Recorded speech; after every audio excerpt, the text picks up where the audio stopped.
With its stimulating effects, it's easy to understand why coffee is the second most traded commodity on Earth after oil. For many, it keeps us awake and moving through our busy days. But how does it work?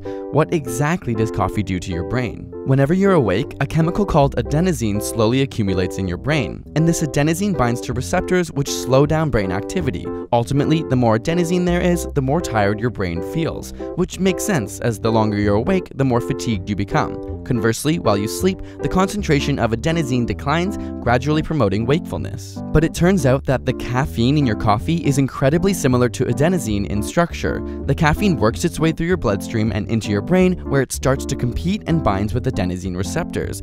But because it's not adenosine, the sleepiness effect isn't felt. Adenosine can no longer bind, meaning its calming properties are diminished, which is great for you when you're feeling tired. However, with long-term use of caffeine, your brain responds by creating more adenosine receptors, which means more caffeine is required to elicit the same response. It also means that when you try to quit drinking coffee or miss your daily intake, you might experience some withdrawal symptoms and feel more tired than you would have before you ever drank coffee. But the caffeine doesn't stop there. It also stimulates the production of adrenaline, you know, the fight or flight hormone. This increases your heart rate, gets your blood pumping, and even opens up your airways. Furthermore, it affects dopamine levels by preventing its reabsorption in the brain, which makes you feel happy. In fact, this is the exact same thing that cocaine does, just to a lesser degree.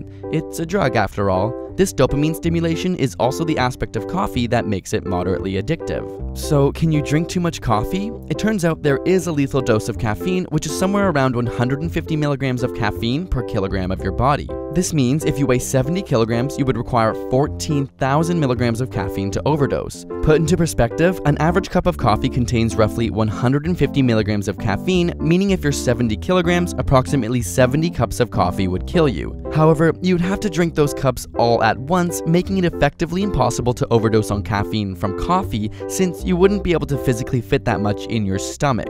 You would also start experiencing mania and hallucinations before getting to this point. Caffeine also has a half-life of around 6 hours, so if you drank a standard coffee with around 150 milligrams of caffeine, after about 6 hours there'll only be 75 milligrams left in your system and you'll be feeling half of the effect, and 6 hours after that you'll have 37.5 milligrams, leaving more room for adenosine to jump back into action, which is why you may reach for another cup throughout the day to maintain that glorious, alert, and energetic feeling. So drink up and enjoy the buzz while it lasts. And for all of you in school, while we know caffeine is key, so are good deals on textbooks. So we've teamed up with slugbooks.com to get you the cheapest prices for the books you need. All you have to do is head to slugbooks.com/asapscience and search the ISBN number of the books you're looking for. Slugbooks will then compare prices from all across the net. Seriously, we know how expensive textbooks can be, so hopefully this will save you some money.